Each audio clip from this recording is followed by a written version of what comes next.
mfite ubwoba kubera ko nari mfunze. Ntakemerera Inoye Ernest yafunzwe imyaka 12 nyuma yo guhamwa n'icyaha cya jenoside yakorewe abatutsi muri Mata 1994.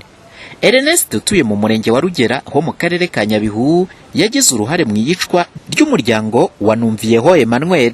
Aba bose ngo bataritabira ibiganiro byo mu matsinda y'isanamitima no komorana ibikomere hagamijwe kwimakaza ubudaheranwa, ngo batarahabwa ibiganiro imitima yari yuzuye urwango ndetse n'urwikeko. Ibikomere nari mfite numvaga ko yenda itsinda natangiye, numvaga ko ni nzanamo babandi bakoze bya mabara bazajya baza wenda ari nko kundiba, ariko noneho byaje kuba byiza ko nabo baza kugaragaramo, turahura tukicarana tukaganira, umuntu akumva ko koko intimba yashize ku mutima.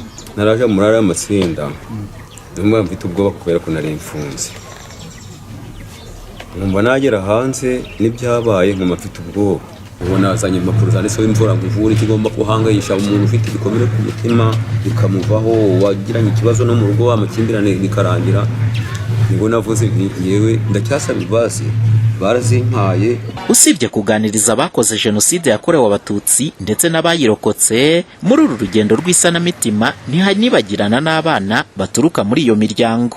Mukamana Adelite, umukozi w'umuryango Prison Fellowship akaba na senior psychologist, avuga ko mu nzira yo komorana ibikomere no kongera kwiyunga batigeze bibagirwa n'abari mu magororero. Ikiza kirimo nuko ntabwo dukorera gusa mu muryango hanze, dukorera no mu magereza.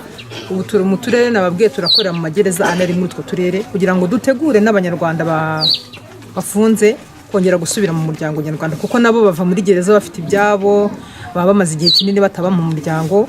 Ibyo bikomere bavana muri gereza bazana mu muryango, cyangwa se nibiva mu muryango bibageraho nabo ubwabo.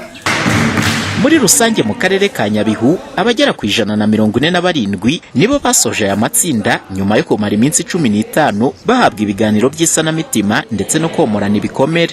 Ni mu gihe mu gihugu hose abagera kuri 836 aribo basoje ibi biganiro, ndetse umuryango Prison Fellowship uzakomeza kubaherekeza mu rugendo rw'isanamitima no komorana ibikomere. Umuhoza Honore, Flash TV, mu karere ka Nyabihu mu burengerazuba bw'u Rwanda.